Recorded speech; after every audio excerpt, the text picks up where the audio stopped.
কেন আমরা ওয়াকআউট করলাম, এটা আমাদের অভিপ্রায়ের মধ্যে কিন্তু ছিল না।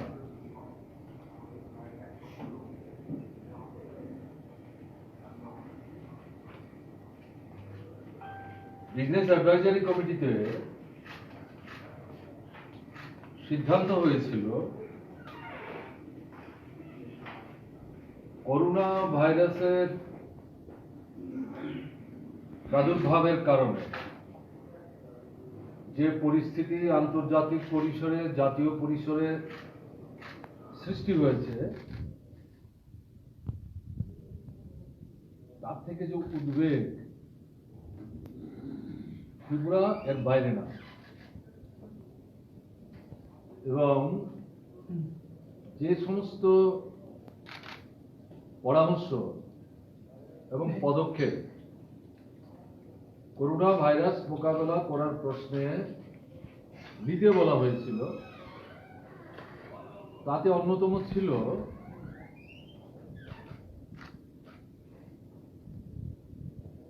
বেশি মানুষ যাতে একসাথে কোথাও মিলিত না হয়, যে কারণে সভা সমাবেশ এমনকি ঘরোয়া পরিসরেও যাতে এই জাতীয় সভা সমাবেশ না হয়, যথাসম্ভব বাড়ি ঘরেই যাতে সবাই নিজেদেরকে আবদ্ধ রাখেন। এটাই ছিল মূলত পরামর্শ বলতে পারেন, অনুরোধ বলতে পারেন, নির্দেশও বলতে পারেন। এরই পরিপ্রেক্ষিতে আমাদের বিজনেস অ্যাডভাইজারি কমিটি জরুরি বৈঠক ডাকে। তাতে আমাদের দুজন সদস্য ছিলেন, তারা উপস্থিত ছিলেন। তারাই বললেন, যেহেতু গতকালকে গেল জনতা কারফিউ, তো বন্ধ করে দেন।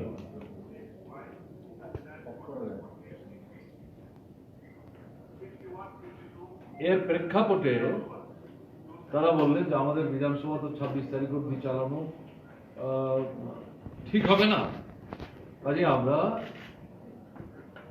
23 তারিখেই অধিবেশনটা শেষ করতে চাই, কারণ বাজেট তো আমাদের পাস করতে হবে। সঠিক?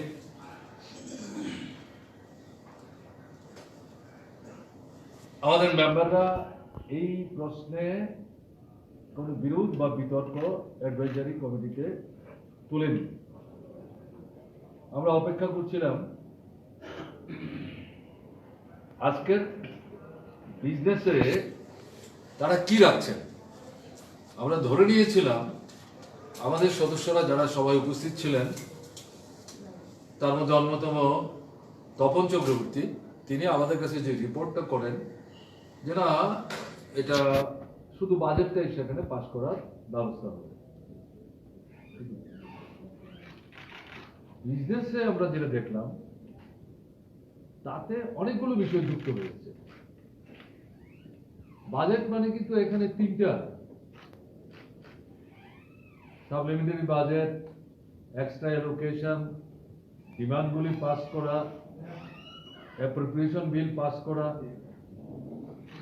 20-21-এর ফ্রেশ বাজেট, ডিমান্ড প্লেস করা, ডিমান্ডগুলি পাস করা, অ্যাপ্রোপ্রিয়েশন পাস করা। এই সবটা মিলিয়ে এটা কিন্তু সংক্ষিপ্ত সময় না, ভালো সময়। আমরা এগুলো বিবেচনায় রেখে যখন তাদের বিজনেস নোটটা দেখলাম, তাতে গিয়ে আমরা তার মানে তো হচ্ছে সারাদিন না, আজকে সন্ধ্যার পরেও সেশন চালাতে হবে, তাহলে এটা তো বিপজ্জনক হয়ে যাবে। এই ভবনের মধ্যে ভালো সংখ্যক মানুষ কোনো না কোনোভাবে আছেন, ঘোরাফেরা করছেন, চলাফেরা করছেন, দায়িত্ব করছেন। শুধু আমরা 7 জন বিধায়ক তারাই তো না। তাহলে এরকম একটা জায়গায় দাঁড়িয়ে এই ধরনের যে প্রস্তাবনা, এটা তো সঠিক হচ্ছে না। তার ভিত্তিতে আমাদের এটাই আলোচনা ছিল যে আমাদের তরফ থেকে শুধু বাজেটটা পাস করে নেওয়ার জন্য যতটুকু সময় বাদবাকি সমস্ত কর্মসূচি সাসপেন্ড করে দিয়ে এই সময়টা কাজে লাগানোর চেষ্টা করা হোক। আর মুখ্যমন্ত্রী মহোদয়কে বিধানসভায় করোনা ভাইরাস সম্পর্কিত প্রশ্নে এখন অবধি কি পদক্ষেপ নিয়েছেন এবং এগুলো কার্যকারিতা কি সেই সম্পর্কে একটি স্টেটমেন্ট দেওয়ার জন্য আমরা অনুরোধ করব এবং কিছু কংক্রিট আমাদের তরফ থেকে অনুরোধ থাকবে। করোনা ভাইরাসের কারণে তথাকথিত এই জনতা কার্ফুর দৌলতে এবং বিভিন্ন জায়গায় লকডাউন যা হচ্ছে সব মিলিয়ে কাজকর্ম কিন্তু দারুণভাবে বন্ধ হয়ে যাচ্ছে। নির্ধারিত আয় যাদের নিশ্চিত, এদের বাদ দিলে পর বিরাট অংশের মানুষের কাজ নাই, রোজগার নাই, খাদ্য নাই, দারুণ সমস্যা তৈরি হবে।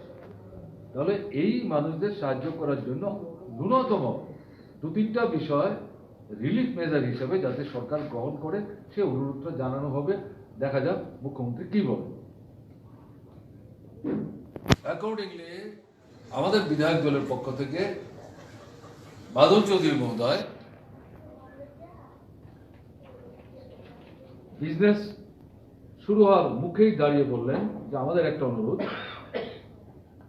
অন্য কোনো কিছু দেবেন না, শুধু বাজেটগুলি পাস করব। কারণ এগুলি বাদ দিলে তো গভর্নমেন্ট ব্যাগাজায় পড়ে যাবে, গভর্নমেন্ট ব্যাগাজায় পড়ে মানে রাজ্য ব্যাগাজায় পড়ে যাবে, বেতন ভাতা কোনো কিছুই তো খরচ করতে পারবে না বিধানসভার ক্লিয়ারেন্স না হলে। আর অন্য কোনো বিষয় রাখবেন না, সব জিনিস সাসপেন্ড করে দিন।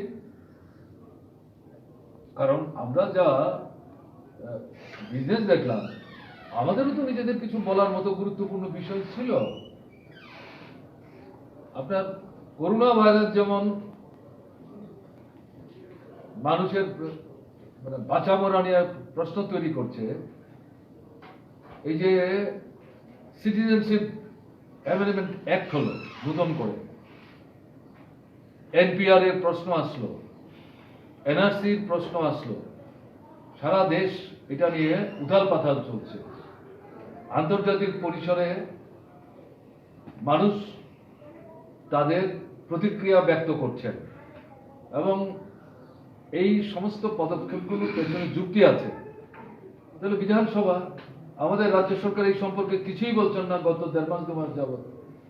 আমরা ভেবেছিলাম নিশ্চয়ই এই বিধানসভায় এই প্রসঙ্গ উত্থাপন করে আমরা কথা বলবো।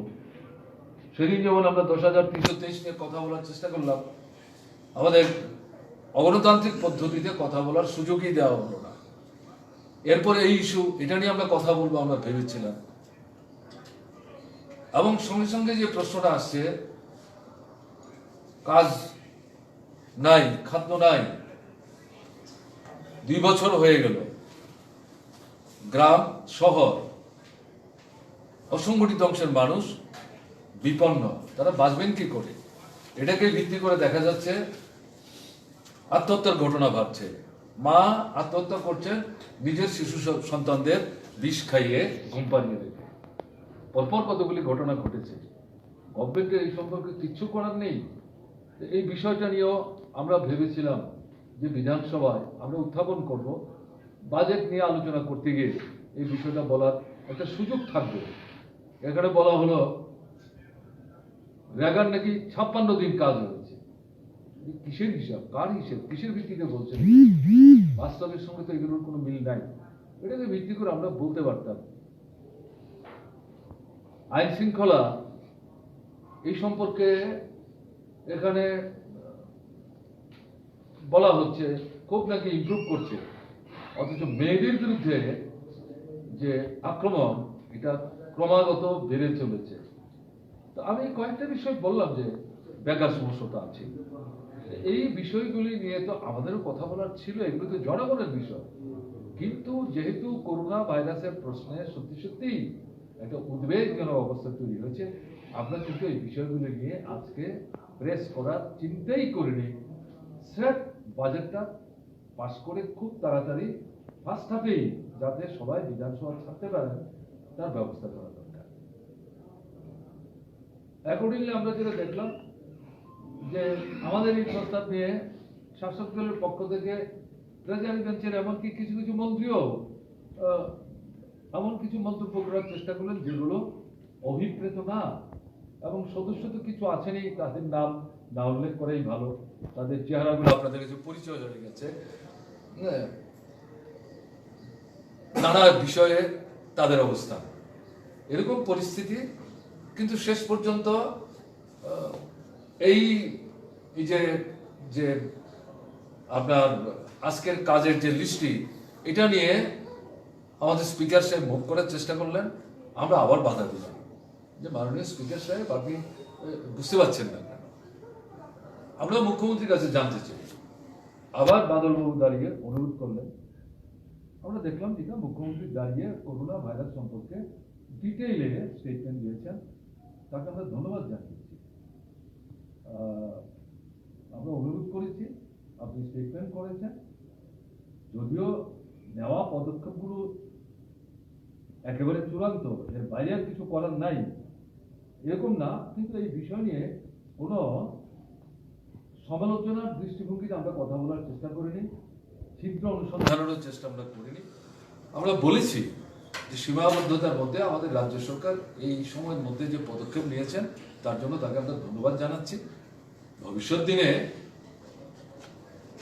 দল মতের ঊর্ধ্বে থেকে এই বিপদ থেকে বেরিয়ে আসা পর্যন্ত আমরা সবাই যাতে একসাথে মিলে কাজ করতে পারি তার প্রতিশ্রুতি আমরা আমাদের তরফ থেকে রাখি। আমাদের সরকারের ক্ষমতার সীমাবদ্ধতার কারণে পদক্ষেপগুলি যাই নেওয়া হোক, রাজ্য সরকারের একার পক্ষে এগুলো বাস্তবিত করা সম্ভব না, কেন্দ্র যদি সাহায্য না করে। যদিও ভারতবর্ষের কোনো কোনো রাজ্য ইতিমধ্যে কেন্দ্রের জন্য অপেক্ষা না করে নিজেদের সামর্থ্যের ভিত্তিতে কতগুলো অত্যন্ত গুরুত্বপূর্ণ উৎসাহব্যঞ্জক এবং মানুষকে ভয় মুক্ত হতে সাহায্য করার লক্ষ্যে এমন পদক্ষেপ নিয়েছেন যেগুলি নিঃসন্দেহে আন্তর্জাতিক পরিসরও সমাদৃত হয়েছে। আমরা বলেছি এগুলো আমাদের রাজ্যের পক্ষে সম্ভব না, আমাদের রিসোর্সের সীমাবদ্ধতা আছে, কেন্দ্রকে সাহায্য করতে হবে। কাজে আমরা সবাই একসাথে মিলে, রাজ্য সরকার যেমন কেন্দ্রকে বলবে, আমরা সবাই একসাথে মিলে কেন্দ্রের উপর আমরা এই অনুরোধটা রাখবো যাতে তারা আমাদের সাহায্যের হাত প্রসারিত করে। আর শেষের দিকে মুখ্যমন্ত্রী মহোদয় তার স্টেটমেন্ট দেওয়ার পর দাঁড়িয়ে তাকে ধন্যবাদ জানাতে গিয়ে বলেছি, রিলিফের প্রশ্নে যে অনুরোধটা আমাদের দিক থেকে করা হয়েছে, অ্যাটলিস্ট ফর নেক্সট 1 মান্থ যাদের নিশ্চিত আয়ের ব্যবস্থা আছে, মাস মাইনা পান, সাপ্তাহিক মাইনা পান, এদেরকে বাদ দিয়ে বাকি যারা, এই সংখ্যাটা বিরাট, কয়েক লক্ষ পরিবার আছে আমাদের ত্রিপুরা, তাদেরকে 1 মাস বিনা পয়সায় রেশন দেওয়ার ব্যবস্থা করুন। আর শুধু রেশন দিলে হবে না, কাজকর্ম তো নাই, কাজকর্ম পাবে না, এটা তো বন্ধ হয়ে গেছে। তাদেরকে অন্তত পরিবার পিছু 5,000 করে টাকা দিন। সরকারের পক্ষে অসুবিধা হতেই পারে, কিন্তু এর চাইতে গুরুত্বপূর্ণ জরুরি কাজ এই সময় কিছু হতে পারে না। এটা পরবর্তী সময় আমাদের মাথায় ছিল, কি করে অ্যাডজাস্টমেন্ট করা যায় এটা দেখা যাবে, কিন্তু তাদেরকে হেল্প করুন, এটা অনুরোধ করেছেন। আমরা দেখলাম যে মুখ্যমন্ত্রী দাঁড়িয়ে বললেন যে আমরা যে স্টেটমেন্ট দিয়েছি এগুলো দয়া করে একটু দেখবেন, তাতে বিষয়গুলো মোটামুটি আমরা বলার চেষ্টা করেছি। আমরা বললাম অলরাইট, উই শ্যাল সি। আমাদের তো ধারণা যে ঠিক আছে। তারপরেই আমরা লক্ষ্য করলাম আবার নর্মাল প্রশ্ন উত্তর বাদ দিয়ে বাদ বাকি যে কোর্স, সেই কোর্সে আমাদের স্পিকার সে যেতে শুরু করলেন এবং তাকে ট্রেজারি বেঞ্চের তরফ থেকে ইনসিস্ট করতে হবে। আমরা বুঝতে পারলাম, এবং এতক্ষণ যে আলোচনা চললো এটা কিন্তু 1 ঘন্টা প্রায় হয়ে গেছে। তো ফার্স্ট হাফে আর মাত্র 1 ঘন্টা আছে। এই বাজেটের 3টা কাভার করতেই কিন্তু 1 ঘন্টার উপর সময় লেগে যাবে, তাহলে এটা তো কন্টিনিউ করবে। আমাদের এটাই বারবার অনুরোধ ছিল, তাহলে হচ্ছেটা কি? তাহলে বিজনেস অ্যাডভাইজারি কমিটি যে ভাবনা থেকে প্রস্তাব করলো, আমরা যেটা সমর্থন করলাম, এটাকে আরো সংকুচিত করার জন্য, সময় বাঁচাবার জন্য, তাড়াতাড়ি দ্রুত যাতে আমরা সবাই যার যার বাড়ি ঘরে ফিরে যেতে পারি, এর মধ্যে আপনারাও আছেন। কাজে অন্য সব বন্ধ রেখে শুধু এটা, কিন্তু দেখা গেল তারা আবার সেই সংখ্যার জোর দেখালেন এবং দেখা গেল তাদের যে কথা সেগুলো বলার সমস্ত সুযোগটা কাজে লাগালেন। বিরোধীদের যে আরো জনস্বার্থবাহী গুরুত্বপূর্ণ প্রাসঙ্গিক জ্বলন্ত বিষয়ে কথা বলার ছিল, একটু আমাদের বাদল চৌধুরী মহোদয় বলছিলেন যে এই বিষয়গুলো কিন্তু আমরা তুলতে পারতাম, কিন্তু আমরা ইনসিস্ট করছি না, এগুলো আমরা উল্লেখ করার চেষ্টা করলাম, কিন্তু নিজেদের বিরত রাখলাম। দেখা গেল এই বিষয়টিকে তারা গুরুত্ব দিলেন না, ওটাই চালাতে থাকলেন। তাতে আমরা বুঝে গেলাম যে আসলে ওনারা ওনাদের কথা বলবেন, বিরোধীদের কোনো কথা বলতে দেবেন না। বিরোধীরা তো দলগতভাবে নিজেদের কথা তারা বলেন না, তারা দেশের রাজ্যের মানুষদের সমস্যা নিয়ে কথা বলার চেষ্টা করেন। এটাই তো অভিজ্ঞতা আপনারা দেখছেন আমাদের অন্তত গত 2 বছর যাবত। এই কথাগুলি বলতে দেবেন না, অথচ তারা তাদের কথা বলে যাবেন আর পরিস্থিতির সুযোগ দেবেন। এটা তো একেবারে অগণতান্ত্রিক এবং স্বৈরতান্ত্রিক দৃষ্টিভঙ্গি। এই পরিস্থিতিতে আমাদের যেটা মনে হয়েছে, আমাদের মেম্বাররা দেখলাম তারা এজিটেটেড বলছেন, তাহলে আমাদের এখানে বসে থেকে কি লাভ। এবং আমাদের কোনো সদস্য বলছেন এই যদি হয় তাহলে তো 26 তারিখ অব্দি সেশন চলতে পারে। সদস্যদের বলছে না না এভাবে বলবেন না। তো সেই জায়গায় আমাদের সমস্ত সদস্যরা দাঁড়িয়ে গেলেন, কিন্তু স্পিকার সাহেব তাকে তো দেখলাম তিনি অসহায়, ট্রেজারি বেঞ্চের দিকে সবসময় তাকে তিনি বসে থাকেন। ওখান থেকে কোনো সদর্থক ইতিবাচক সংকেত তিনি পেলেন না। যেই চেয়ার থেকে বিশেষ করে সংকেতগুলি আসতে আমরা দেখছি, তিনি তো দেখা গেল যে যেভাবে চলছে এভাবেই চলতে থাকুক এরকমই প্রায় ইঙ্গিত দেওয়ার চেষ্টা করলেন। স্পিকার সাহেব আর আমাদের দিকে মুখ ঘোরাবার চেষ্টা করছেন না। এই পরিস্থিতিতে বাধ্য হয়ে কি মানে আছে গঠনমূলক যে দৃষ্টিভঙ্গির কথাটা আছে, আমরা যেটা বারবার বলছি, এই পরিস্থিতিতে বাধ্য হয়ে তাকে নমস্কার জানিয়ে আমরা হাউস ছেড়ে বেরিয়ে আসতে আমাদের হয়েছে। কাজে না হলে আপনাদের মধ্যে কিছু বিভ্রান্তি থাকতে পারে, কেন আপনারা চলে আসলেন। বাজেট কিন্তু টেক আপ করতে পারলো না এখনো। দেড়টা অব্দি আমি দেখলাম সেশন চলছে, আপনারা ওখানে কাভার করছেন না, এখনো চলছে কিনা জানি না। বাজেট কিন্তু টেক আপ করা হয়, তাহলে কি দাঁড়ালো? 13-14, 14-15, 15-16 এই 3টা অসম্পূর্ণ বিষয় আছে, এগুলি পাস করতে হবে, আরই ফাইনাল করতে হবে, অতিরিক্ত ডিমান্ড ক্লিয়ারেন্স দিতে হবে, অ্যাপ্রোপ্রিয়েশন বিল অ্যাডপ্ট করতে হবে, তারপরে আসবে 20-21-এর ফ্রেশ বাজেট, তাতে ডিমান্ডগুলি পাস করাতে হবে, এরপরে অ্যাপ্রোপ্রিয়েশন বিল আসবে। সবটা মিলালে পর যে কোর্স, যদিও আমাদের সরকার থাকার সময় এটাকে সংক্ষিপ্ত করার চেষ্টা আমরা করেছিলাম সবাই মিলে আলোচনা করে, এই সংক্ষিপ্ত পদ্ধতি অনুসরণ করলেও এটা চট করে শেষ করা যাবে না, এখনো টেক আপই করা গেল না। তাহলে ব্যাপারটা কি দাঁড়ালো?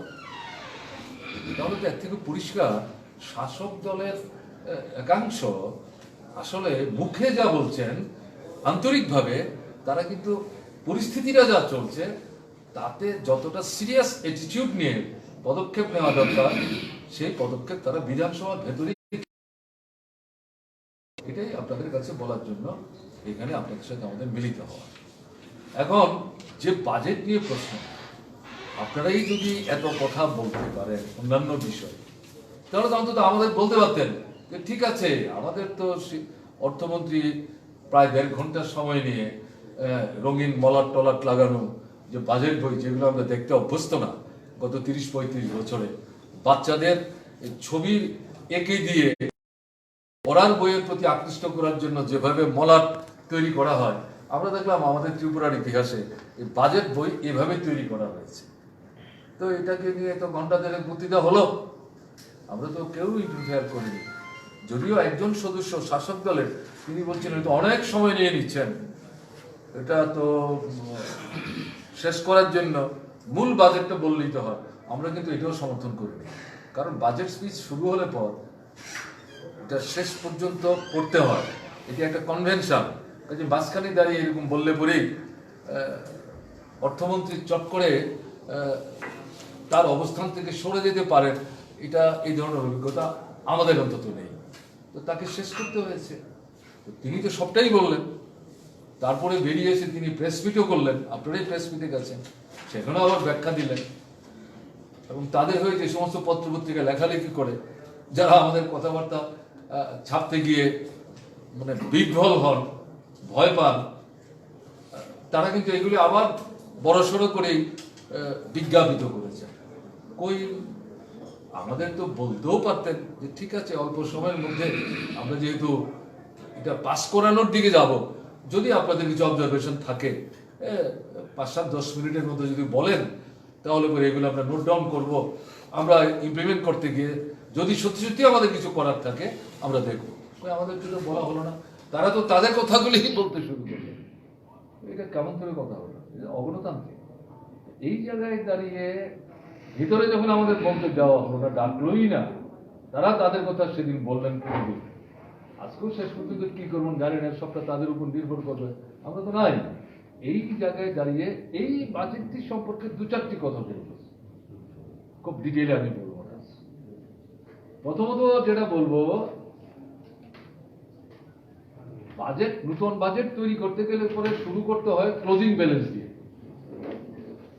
অর্থাৎ গত বছরের যে বাজেটটা নেওয়া হলো, এটা চূড়ান্ত করার পর ক্লোজিং যে ব্যালেন্স, এটা দিয়ে শুরু হয় নতুন বাজেটের ওপেনিং যে ইয়েটা, পয়েন্টটা, সেটা আমরা কি দেখলাম, আরি স্টেজে যেটা উপস্থিত করা হলো যে ক্লোজিং ব্যালেন্স হচ্ছে মাইনাস, ডেফিসিট, সিরিয়াস ঘটনা। এবং ডেফিসিটটা কিন্তু ছোটখাটো অঙ্ক না, একটা বেশ বড় অঙ্কের ডেফিসিট।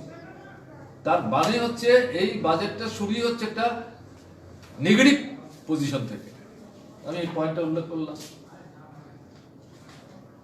এবং আমি পরীক্ষা করতে গিয়ে দেখলাম বাজেট এট এ গ্ল্যান্স, আপনারাও নিশ্চয়ই দেখেছেন, তাতে যা দেখা গেল 19-20-এর বাজেটে আমাদের যে টাকা পয়সা যা সরকার বাজেট তৈরি করতে গিয়ে সংগ্রহ করে, তার বড় অঙ্কের টাকাটা আসে সেন্ট্রাল গভর্নমেন্ট থেকে পাওয়া share of central taxes and duties. তাতে গিয়ে গত বাজেটে যেই অঙ্কটা দেখানো হয়েছিল বাজেট এস্টিমেশনে, আর স্টেজে গিয়ে দেখা গেল এটা তার ধারে কাছে নেই, বিরাট অঙ্কের গ্যাপ।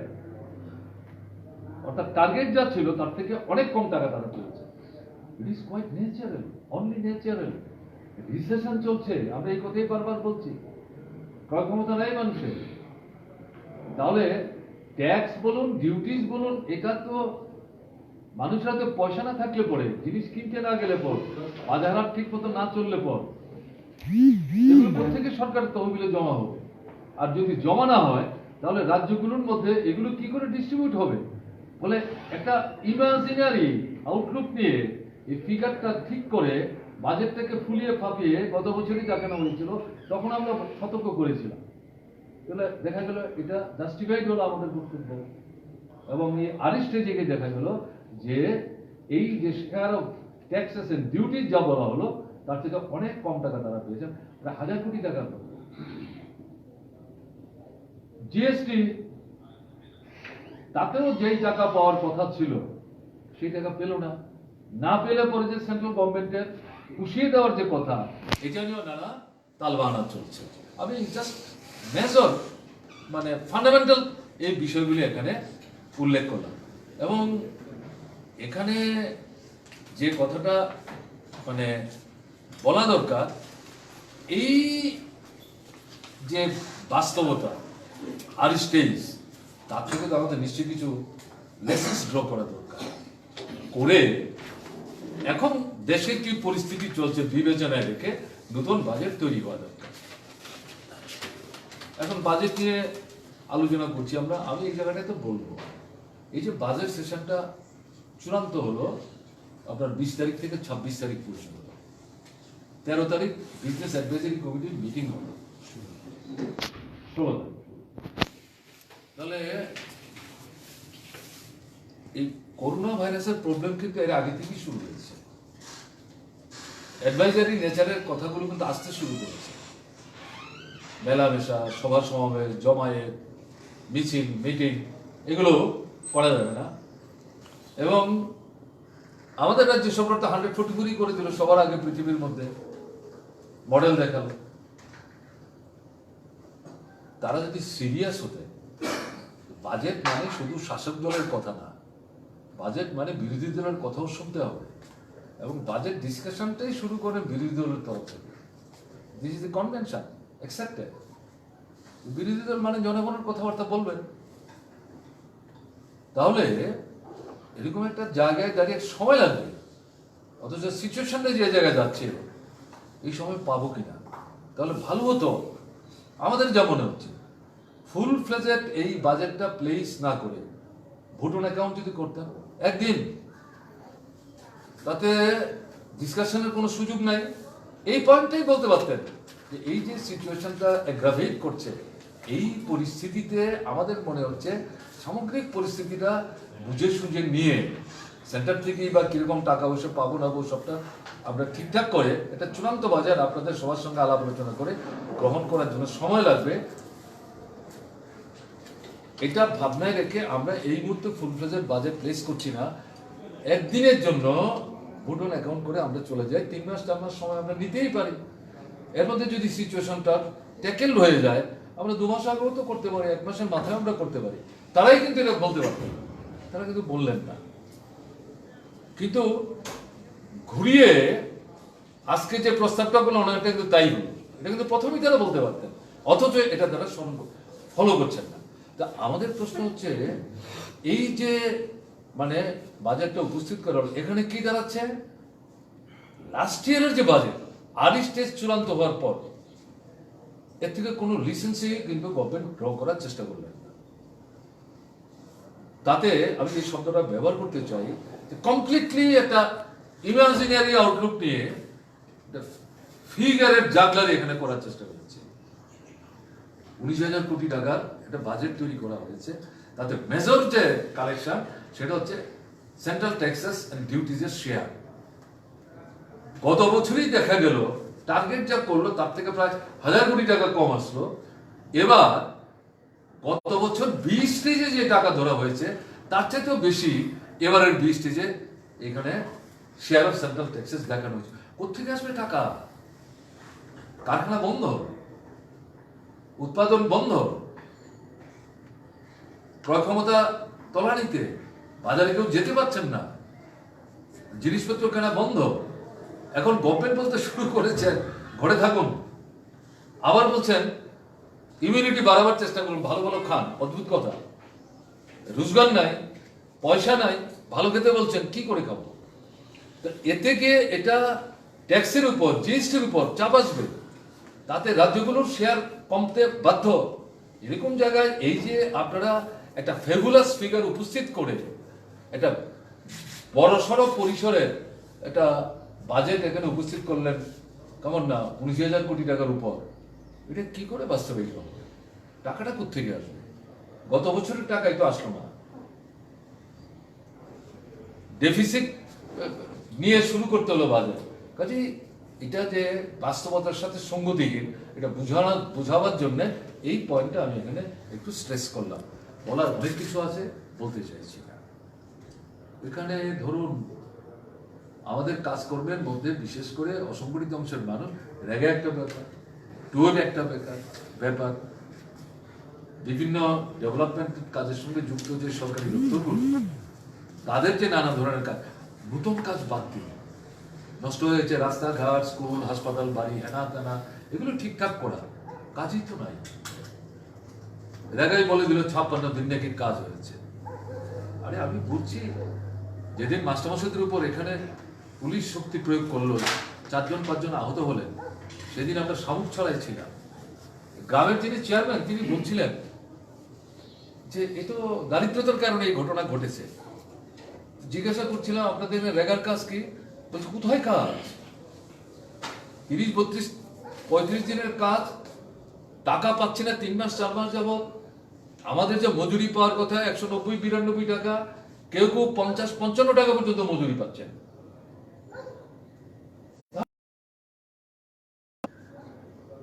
এখন আপনার অনেক জায়গায় পত্রিকায় ছবি উঠছে, রেগার কাজ কিন্তু যন্ত্র ব্যবহার করা যাবে না। যন্ত্র ব্যবহার করলে পরে যারা পরিশ্রমের বিনিময়ে মজুরি রোজগার করবেন তাদের পরিশ্রম করার সুযোগ বন্ধ হয়ে যাবে। এখন দেখা যাচ্ছে মাটি কাটে হচ্ছে মূল কাজ, অধিকাংশ জায়গাতে সেখানে যন্ত্রপাতি ব্যবহার করা হচ্ছে এবং গোটা জিনিসটা কন্ট্রোল করার চেষ্টা করছে বিজেপি দলের কি মন্ডল টন্ডল তারা, এবং এরা কাজ না করে নাম তালিকাভুক্ত করে এই মেশিন টেশিন ব্যবহার করে যে টাকা পাচ্ছে তা থেকে কয়েকজনকে 50-60-70 টাকা দিচ্ছে, বাকি টাকা নিজেরা ভাগ বন্টন করে নিয়ে চলে যাচ্ছে। এবং এবারের যে বাজেট প্রস্তাবনা তাতে গিয়ে দেখা গেল আমরা সরকারে থাকার সময় সর্বশেষ যে বাজেট করি তাতে রেগাতে স্টেট গভর্নমেন্টের যে শেয়ার তাতে প্রায় 1015 কোটি টাকা আমরা রেখেছিলাম, আর এখন গিয়ে দেখুন 3 বছর হলোই নতুন সরকার আসার পর 1000 কোটির কাছেও কিন্তু তারা টাকা রাখেনি, সেন্টার টাকা দিচ্ছে না। তাহলে মানুষ বাঁচবেন কি করে? মানুষ তো বাঁচবেন না। 12 এখানে টাকা বাড়াচ্ছেন না, 12 কাজ নাই, কি করে বাঁচবেন? 20 করে চাকরি হবে, শূন্যপদ পূরণ করবেন। চাকরি সম্পর্কে একটা প্যারাগ্রাফ, কত চাকরি দিয়েছেন কোনো কথা নাই, উল্টো কি বলছেন? স্কিল ডেভেলপমেন্টের জন্য পয়সা খরচ করছেন। চাকরির মেলা তো করছেন, কিন্তু এই মেলার মধ্যে দিয়ে কজন চাকরি পেলেন? বেতন কত? কোথায় তারা? কোন দপ্তরে? কারখানা যদি বন্ধ হয়ে যায় তাহলে স্কিল ডেভেলপ করলে পরে কোন কারখানায় এই স্কিল লোকটা চাকরি পাবে? পাচ্ছেন না তো কেউ। 10,323 গোটা বাজেটের বইয়ের মধ্যে একটি লাইন সেখানে উল্লেখ করলেন না, একটি লাইন উল্লেখ করলেন না। বাজেট বইটাতে কি আছে?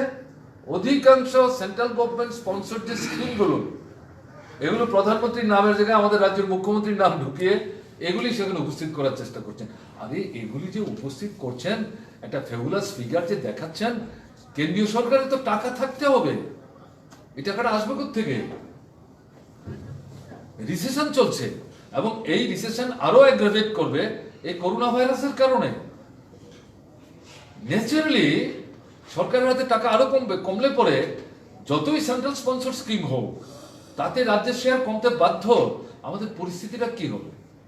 এই সমস্ত কিছু ব্যাখ্যা নাই, তারা তাদের মতো করে কথাগুলি বলে গেলেন। তো আমাদের যদি ভেতরে কথা বলার সুযোগ দিতেন আমরা হয়তো বিকল্প কিছু কথাবার্তা বলতে পারতাম। এত কোনো রকম সাহায্য সহযোগিতা চাইছেন না, ফলে এদিক থেকে যে কারণে আমরা বলছি যে এটা জনস্বার্থের পরিপন্থী বাজেট, এটা জনগণের স্বার্থের সাথে সংগতিহীন। সমস্যা মানুষের যে জ্বলন্ত, এগুলোর বিষয়ে কোনো নজর দেয়। স্বাস্থ্য, শিক্ষা, কৃষি, গ্রাম উন্নয়ন অত্যন্ত গুরুত্বপূর্ণ। আমি শিল্পের কথা নাই বা বললাম, এগুলির জন্য টাকা খুলে দেখবেন শতকরা হারে এই যে ফেবুলাস একটা ফিগার দিয়ে বাজেট উপস্থিত করা হয়েছে তাতে পার্সেন্টেজ ওয়াইজ কম, টাকা অনেক কম। তাহলে কি করে আমাদের রাজ্যের এগিয়ে যাওয়ার প্রশ্নে যে স্বপ্ন দেখানো হচ্ছে, হ্যাঁ, রং ছড়ানো হচ্ছে, এটা কি করে বাস্তবিত হবে? বাস্তবিত হওয়ার তো কোনো সম্ভাবনা নেই। কাজে এই ভেতরে থাকলে আমরা এটা বিরোধিতা করতাম, এখান থেকে আমরা বিরোধিতা করছি, কিন্তু অ্যাপ্রোপ্রিয়েশন বিলটা আমরা বিরোধিতা করতাম না। আমরা এটার জন্য অপেক্ষা করছিলাম, কিন্তু আমাদের তো এই সুযোগ দেওয়া হলো না। বাজেট তো পাস করতে হবে। কাজেই এই জায়গায় দাঁড়িয়ে আমাদের যে মনে হয়েছে, আপনারা যেহেতু আসছেন, অন্তত আমাদের এই কথাবার্তাগুলো মানুষের কাছে উপস্থিত করার জন্য নিশ্চয়ই আপনারা সহযোগিতা করবেন। আপনারা এসছেন তার জন্য আপনাদেরকে ধন্যবাদ জানাচ্ছি। ভালো থাকবেন এবং আপনারাও করোনা ভাইরাসের প্রশ্নে যে সমস্ত অ্যাডভাইসগুলি এসছে এগুলি দয়া করে অনুসরণ করার চেষ্টা করবেন। আপনাদের পত্র পত্রিকা প্রচার মাধ্যমে সাধারণ মানুষকে সচেতন রাখতে সাহায্য করবেন। ধন্যবাদ জানাচ্ছি। নমস্কার। আমার একটা প্রশ্ন ছিল, 10,323 নিয়ে বিধানসভা আলোচনার সময় গভর্নমেন্ট ডিসিশন নিয়েছে, সুপ্রিম কোর্টে যাবে, এটা ক্যাবিনেট ডিসিশন নিয়েছে। মন্ত্রিসভার এক সদস্য আজকে মিটিং আলোচনার সময় বলল যে অন্যরকম প্রস্তাব দিতে আছে, বোঝা যাচ্ছে যেটা ক্যাবিনেটে আলোচনা হয়েছে না। এক্ষেত্রে আপনি তো 20 বছরের মুখ্যমন্ত্রী হবেন, এক্ষেত্রে আপনার অভিজ্ঞতা কি বা আপনার প্রস্তাব কি? প্রথম প্রশ্ন হচ্ছে, ধরুন 20 তারিখে এখানে একটা প্রেস মিট হয়েছিল, সেদিন আপনি ছিলেন কি? তাতে এই প্রসঙ্গটা তুলেছিলেন একজন বন্ধু, যে সুপ্রিম কোর্টে যাবে বলছে, 10,000 কি 200 নাকি নূতন পদ, বহু কষ্ট করে পরিশ্রম করে রাত দিন জেগে বের করেছেন, এই সম্পর্কে বক্তব্য আমরা সেদিন পরিষ্কার করেছি। চাকরি দেবে রাজ্য সরকার, এটা তো কোর্ট কাছারির কিছু ব্যাপার নেই। কিভাবে চাকরি হবে এটা রাজ্য সরকার ঠিক করবে। এখন সরকারের নেওয়া পদক্ষেপ নিয়ে যদি কোনো নাগরিকের কোনো প্রশ্ন থাকে, তিনি চাইলে কোর্টের আশ্রয় নিতে পারেন। সরকার চাকরি দেবেন, কাদের দেবেন না দেবেন এই নিয়ে আগাম সরকারের দিক থেকে এটা কি স্টেটের হাইকোর্ট কি সর্বভারতীয় সুপ্রিম কোর্ট, কোথাও যাওয়ার কোনো প্রয়োজন আছে আমরা মনে করি না। এটা আরেকবার মানুষকে ফাঁকি দেওয়ার একটা চেষ্টা। আর আপনি যা বলছেন যে একজন মন্ত্রী মহোদয় বিধানসভার ফ্লোরে এই কোর্টে যাওয়া নিয়ে প্রশ্ন তুলেছেন, তাতে আপনার মনে সন্দেহ তৈরি হয়েছে, তাহলে নিশ্চয়ই মন্ত্রিসভায় আলোচনা হয়নি। এটা তো আপনার কথা শুনে আমার যা মনে হচ্ছে আপনার যে সন্দেহটা এটা একটা বাস্তব ভিত্তি আছে, কিন্তু আমি তো মন্ত্রিসভার সদস্য না, কাজেই এই নিয়ে তো আমার পক্ষে চূড়ান্তভাবে কোনো কনক্লুশন ড্র করা কঠিন।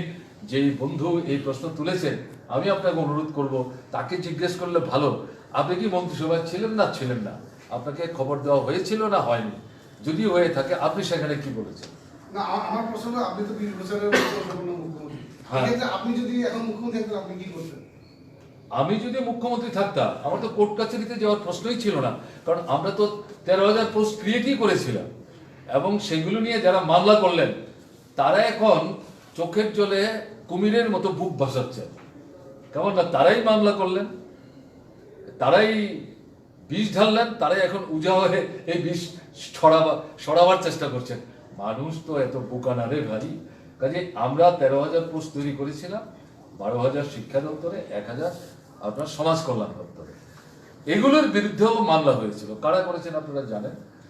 এখন সেই মামলাও কিন্তু সুপ্রিম কোর্ট ড্রপ করে দিয়েছেন এবং বলে দিয়েছেন এই সংক্রান্ত আর কিচ্ছু পেন্ডিং আমাদের সুপ্রিম কোর্টে নাই। ঠিক আছে, তাহলে আমি যদি মুখ্যমন্ত্রী থাকতাম বা বামফ্রন্ট সরকার যদি থাকতো আমাদের এগুলো নিয়ে চিন্তা করার কোনো প্রশ্নই ছিল না। 24 ঘন্টার মধ্যে ইন্টারভিউ হয়ে যাওয়া যে বিষয়, তার সম্পর্কিত প্রশ্নে সোশ্যাল ওয়েলফেয়ার ডিপার্টমেন্ট, এডুকেশন ডিপার্টমেন্টের কাছ থেকে কাগজপত্র এনে যাদেরকে দেখা যেত যে তারা ফাউন্ড ফিট, তাদেরকে সঙ্গে সঙ্গে আমরা চাকরির কাগজ তুলে দিয়ে নতুন জায়গায় কাজে যোগ দেওয়ার জন্য অনুরোধ করতাম। কাজে আমরা তো এটাই করতাম। কাজে এই নিয়ে তো আপনাদের বোধহয় কোনো সংশয় থাকার কারণ নেই, কারণ এখনো এটাই আমরা বলছি। এখন আমি শুনলাম যে কোনো একজন মন্ত্রী তিনি বলছেন যে এরা 10 বছর সার্ভিস দিয়েছে, তারা যাতে রেগুলার থাকতে পারে, এই সার্ভিসটা যাতে কাউন্টে থাকে, চাকরি যাতে তাদের না যায়, তার একটা ব্যবস্থা করতে হবে। যে মন্ত্রী বন্ধু এই প্রসঙ্গটা ফ্লোরে তুলেছেন তাকে আমি ধন্যবাদ জানাচ্ছি যে মানে পজিটিভ সেন্স প্রিভেইল, এখানে দাঁড়িয়ে তিনি স্ট্যান্ড নিয়েছেন, তাকে ধন্যবাদ জানাচ্ছি। কারণ তারই ভাবনা আর আমাদের যে ভাবনার মধ্যে কিন্তু ফারাক দেখছি না। কাজে এদিক থেকে আমরা আবারও বলবো, যেহেতু এটা নিয়ে আপনি প্রশ্ন করেছেন এবং সম্ভবত বিধানসভায় এগুলো নিয়ে কথাবার্তা হচ্ছে, আবার অনুরোধ করব আমি আপনাদের এখানে আসার আগে, কারণ একজন সাংবাদিক এই মাস্টারমশাই বন্ধু যে পরশুদিন ডাইরেক্টরের কাছে যাওয়ার কথা ছিল, সাজো রব ঢুকতে দিল না, 3 জন স্নিক করলো। তারা জিজ্ঞেস করেছিল 31শে মার্চের পর আমরা কি স্কুলে যাব, কাগজে সাইন করবো, বলে না তোমাদের আর স্বাক্ষর করার কোনো সুযোগ নেই, তার মানে শেষ, দিস ইজ এন্ডেড ইয়ার। তখন তারা বেরিয়ে এসে বলছেন এই করোনা ভাইরাসের জন্য আমাদের পরবর্তী আন্দোলনটা স্থগিত রাখছি। আমাদের একজন বন্ধু কোর্টে গেছেন 23 তারিখ, অর্থাৎ আজকে সুপ্রিম কোর্টে আমাদের সেই মামলাটা হিয়ারিং হবে। আমি বিধানসভা থেকে বেরিয়ে এসে লাইভলো বলে একটা অ্যাপস আছে, সেটা আমি খুলে দেখবার চেষ্টা করছিলাম। এখানে এই মামলা সংক্রান্ত প্রশ্নে কোনো কিছু মন্তব্য নাই, বরং উল্টো সুপ্রিম কোর্ট বলেছে কোর্টেই লোককে আসতে দেব না, এই আমরা ভিডিও কনফারেন্সিং এর মাধ্যমে জরুরি মামলা যেগুলো না করলে না হয় সেগুলি কিভাবে কতটা করা যায় সেগুলো আমরা দেখবার চেষ্টা করব।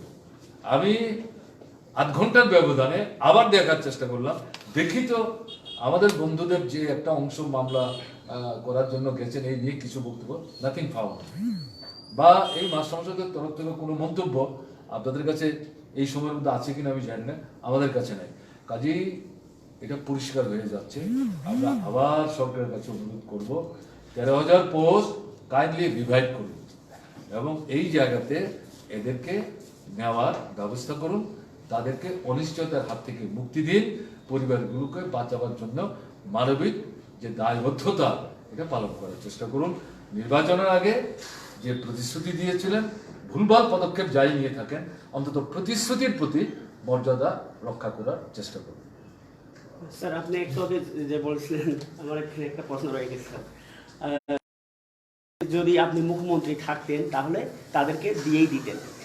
আমি মানে বামফ্রন্ট সরকার যদি থাকতেন, তো প্রশ্ন হইল এখানে এখন অব্দি কোন নিয়োগ নীতি রয়েছে যে কিছু সংখ্যক লোককে তাদের এই মানে চাকরি দেওয়ার জন্যই পোস্ট ক্রিয়েট করবে, এমন কোন নীতি আছে?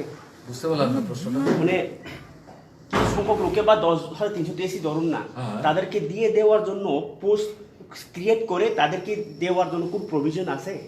দরকার নাই তো, দরকার নাই। আমরা তো গভর্নমেন্টে মানে থাকার তাদেরকেই দিতে হবে এইভাবে কোন না না না তা তো না। ওখানে যে রিক্রুটমেন্ট রুলসটা তৈরি করেছিলাম আমরা, তাতে যে প্রভিশনগুলো আছে এতে যাদের কাগজপত্র অভিজ্ঞতার ব্যাপারগুলো পরীক্ষা নিরীক্ষা করে দেখেছেন ইন্টারভিউ বোর্ড, তাদেরই তো ইন্টারভিউতে দেখেছেন। তাতে গিয়ে দেখা গেল এই যে 10,323 তাদের যারা অন্য চাকরিতে যাননি বা প্রয়াত হননি, তাদের বড় অংশটাই ইন্টারভিউ দিয়েছে। তার মানে হচ্ছে তারা ইন্টারভিউর জন্য ফাউন্ড ফিট এবং ইন্টারভিউ শেষ হয়েছে। ফলে আমরা সরকারে থাকলে এগুলো পরীক্ষা করে দেখতে পারতাম আমরা যে যারা ইন্টারভিউ দিলেন তাদের মধ্যে 10,323 থাকতে পারেন, এর বাইরেও থাকতে পারেন। এই রিক্রুটমেন্ট রুলসের প্রভিশন কাভার করে তাদের মধ্যে যারা যোগ্যতার নিরিখে ইন্টারভিউ বোর্ডের কাছে স্বীকৃতি পেয়েছেন অ্যাকর্ডিং টু প্রেফারেন্স, তাদেরকে আমরা চাকরি দিতেই পারতাম। নতুন করে তো পদ তৈরি করার কোনো প্রশ্ন নেই। তারাও ওরা উল্টো করলো, এগুলি বাতিল করে দিল, কেমন না? কাজে ওই আমরা অন্য কিছু আমাদের করার কোনো দরকার ছিল না, ওইটাই তো আমরা কার্যকরী করতে পারতাম। আমাদের শুধু অপেক্ষা করতে হতো, যেহেতু মামলা করলো কোর্ট এগুলো স্টে করে দিয়েছিল, পরবর্তী সময় দেখা গেল আমরা গভর্নমেন্টে নাই, আমাদের প্রতিপক্ষ গভর্নমেন্টে আসলো, তাদের পক্ষেরই কেউ না কেউ মামলা করে এই পদগুলি স্থগিত করতে সুপ্রিম কোর্টকে অনুরোধ করেন। সুপ্রিম কোর্ট সেগুলি স্থগিত করেছিলেন। সুপ্রিম কোর্ট তারা সরকারে বসার পরে গোটা মামলাটাকেই ক্লিয়ার করে দেওয়ার প্রশ্নে পরিষ্কার বললেন এগুলির উপর থেকে স্টেটের সমস্ত আমরা তুলে নিলাম, তাহলে হয়ে গেল, কোনো সমস্যা নেই। আমি শুধু এই জায়গাটাই বলবো, এই যে আলোচনা আমরা শুনছি আজকে বিধানসভার মধ্যে, এই যে এক্ষুনি বিরোধী দল নেতা যে কথাটা বললেন, সুপ্রিম কোর্ট ওদের গভর্নমেন্ট আসার পর 2/8/2019 তাতে বিচারপতি ছিলেন